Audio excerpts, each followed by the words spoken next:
जिंदगी में कैंसर हो ही ना, ये और भी अच्छा है जानना। तो जिंदगी में कभी भी आपको कैंसर ना आए, इसके लिए बस एक ही चीज याद रखिए कि हमेशा जो खाना खाएं, हमेशा उसमें डालडा तो नहीं है, उसमें रिफाइंड ऑयल तो नहीं है, डबल रिफाइंड तो ऑयल नहीं है, ये देख लीजिए एक बात। दूसरा, जो भी खाना खा रहे हैं उसमें रेशेदार हिस्सा ज्यादा है, हाई फाइब्रस डाइट जिसको हम कहते हैं।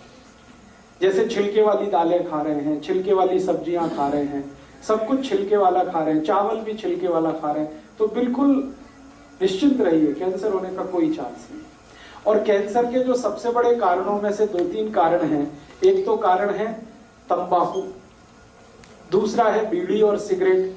तो तंबाकू, बीड़ी, सिगरेट और गुटखा, वो किसी भी नाम से बिकता हो गुटखा, ये 4 चीजों को तो कभी भी हाथ मत लगाइए, क्योंकि कैंसर के मैक्सिमम केसेस इन्हीं के कारण है पूरे देश में। सरकार आजकल भारत की काफी कोशिश कर रही है। बीड़ी सिगरेट पर उन्होंने प्रतिबंध लगाने की कोशिश की है, गुटखे पर भी अभी कोशिश उनकी जारी है। थोड़े दिन में वो कह रहे हैं शराब पर भी करेंगे। तो जैसे जैसे इस दिशा में हम आगे बढ़ेंगे, हम कैंसर से बचेंगे। कैंसर के बारे में सारी दुनिया एक बात कहती है, डॉक्टर्स हो, एक्सपर्ट्स हो, साइंटिस्ट हो, कि इससे बचाव ही इसका उपाय है। हाँ, बता देता हूं, अभी 2 मिनट में ही बता देता हूं। तो हम कोशिश करेंगे कैंसर का ट्रीटमेंट करें, किसी का या हमारे परिवार का, तो ध्यान रखें उसकी कीमोथेरेपी स्टार्ट हो गई तो कुछ कोशिश मत करिए, फायदा नहीं आएगा, आपको भी डिप्रेशन आ जाएगा जब आप देखेंगे कोई रिजल्ट नहीं।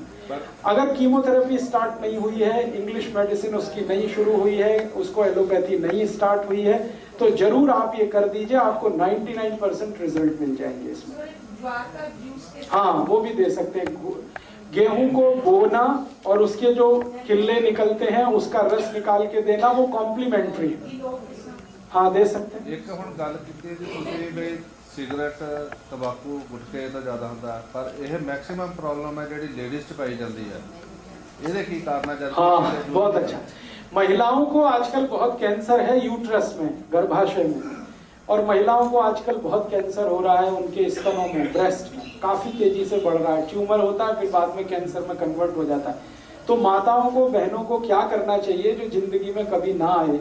आपके लिए सबसे अच्छा प्रिवेंशन है कि जैसे ही आपको आपके शरीर के किसी हिस्से में अनवांटेड ग्रोथ का पता चले, अनवांटेड ग्रोथ माने जो आप नहीं चाहते और वो हो गई, रसौली हो गई, गांठ हो गई, तो इमीडिएट आप कॉशियस हो जाएंगे। हालांकि दूसरी बात ये भी कहना चाहता हूं कि सभी गांठ और सभी रसौली कैंसर नहीं होती है, 2 या 3% ही गांठ ऐसी है जो कैंसर में कन्वर्ट होती है, लेकिन आपको चिंता तो माने कॉशियस होना तो पड़ेगा। अब उसके लिए क्या करें? माताओं को सबसे अच्छा तरीका है, कहीं भी रसौली हो गई, गांठ हो गई, इसको जल्दी से जल्दी गलाना, इसको जल्दी से जल्दी घोल देना। तो इसकी दुनिया में सबसे अच्छी दवा है चूना। शरीर के किसी भी अंग में गांठ हो जाए, रसौली हो जाए, ट्यूमर हो जाए, जो नॉन कैंसरस है, बाद में वो कैंसर में कन्वर्ट हो सकता है, इसकी सबसे अच्छी दवा है चूना। चूना वही जो पान में खाया जाता है, चूना वही जो पुताई में इस्तेमाल किया जाता है। पान वाले की दुकान से चूना ले आइए, अभी तो पैकेट में मिलना शुरू हो गया है। उस चूने को कनक के दाने के बराबर रोज खाइए। अब खाएंगे कैसे? सीधे जीभ पे लगाएंगे तो जीभ फट जाएगी। तो उसको खाने का तरीका है, पानी में घोल के पानी पी लीजिए, दही में घोल के दही पी लीजिए, लस्सी में घोल के लस्सी पी लीजिए, दाल में डाल के दाल खा लीजिए, सब्जी में डाल के सब्जी खा लीजिए। कहीं भी शरीर में गांठ है तो एक ये हो गई जी गल, जो पता लग गया भी गठ हो गई। आम तौर पर ਜਿਹੜੇ मेरी निगाह ਦੇ ਵਿੱਚ ਕੇਸ ਹੈਗਾ, ਕਿਉਂਕਿ ਮੈਂ ਇਸੇ ਕੈਂਸਰ ਪੇਸ਼ੈਂਟ ਦੇ ਨਾਲ ਮੈਂ 4 ਸਾਲ ਚੱਲਿਆ ਹੈਗਾ ਜੀ। लेडीज को ज्यादा प्रॉब्लम पेट दे विच रसौली बनती है। हाँ, बस उसका पता ही नहीं लगता। देखिए, पेट के बीच में रसौली है तो वो भी गांठ ही की तरह, और वो भी गलेगी, चूने से ही गलेगी। पता कैसे चले?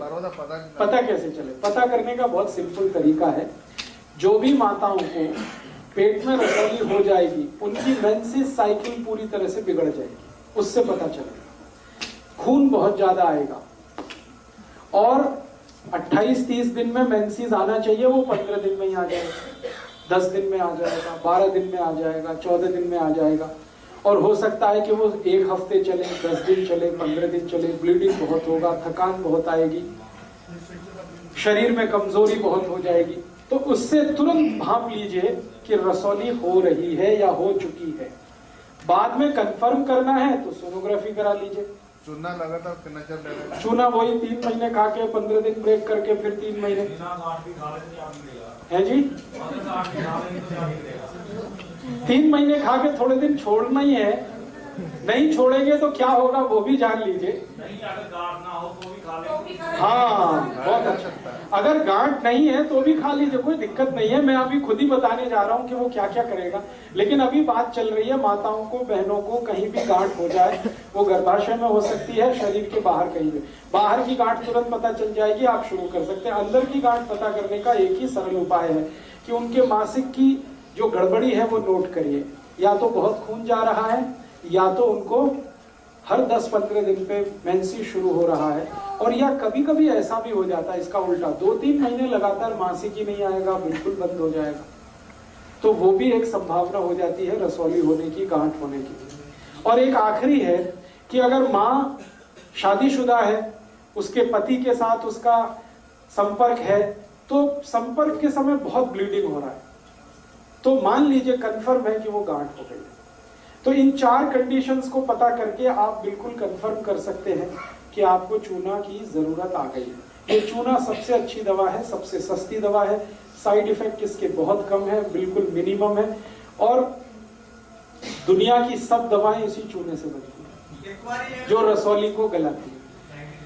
होम्योपैथी में रसौली को गलाने की कई दवाएं हैं, उनके नाम है कैलकेरिया फॉस है, कैलकेरिया कार्ब है, कैलकेरिया फ्लोर है, कैलकेरिया आयोड है, कैलकेरिया आर्स है। ये सब चूने से बने।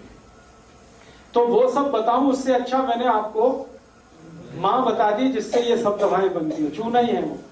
तो चूना आपको खाना है, खिलाना है। कितना खाना है? एक बार में 1 डोज कनक के दाने के बराबर, दही में घोल के, पानी में घोल के, लस्सी में घोल के, दाल में घोल के, सब्जी में घोल के, चावल में डाल के, खिचड़ी में डाल के।